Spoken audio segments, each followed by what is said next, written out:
గుంటూరు పేరు వినగానే శంకర్ విలాస్ గుర్తుకొస్తుంది. ఎందుకంటే దశాబ్దాల క్రితం పెట్టినటువంటి శంకర్ విలాస్ భోజనాలు విజయవాడలో ఆంజనేయ విలాసు, గుంటూరులో శంకర్ విలాస్ రైల్వే స్టేషన్కి దగ్గరలో ఉండేవి. భోజనాలకి అందరూ కూడా అక్కడికి వచ్చేవాళ్ళు, ఇతర వాళ్ళ నుంచి వచ్చేవాళ్ళు అనేది అంతా కూడా.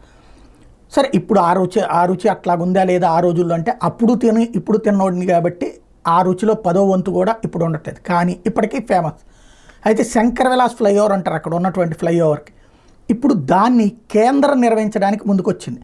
గుంటూరు నగరంలో దీనికి సంబంధించి దాన్ని విస్తరించబోతున్నారు. ఇప్పటిదాకా అది చిన్నదిగా ఉన్నటువంటి నేపథ్యంలో భూసేకరణ ప్రణాళికని గుంటూరు మున్సిపల్ కార్పొరేషన్ రూపొందించింది. ప్రభుత్వ మహిళా కాలేజీ నుంచి అరండల్పేట 10వ లైన్ దాకా 1.21 కిలోమీటర్ల మేర ఈ వంతెన నిర్మించబోతున్నారు.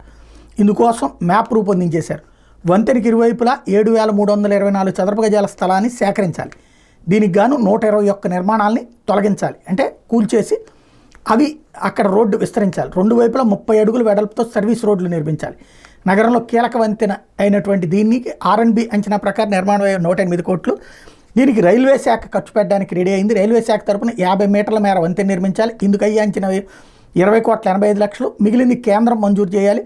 భూసేకరణకి 8 కోట్లు. ప్రస్తుతం ఉన్న ROBని వ్యర్థాలను తొలగించడానికి అయ్యే ఖర్చు ₹1.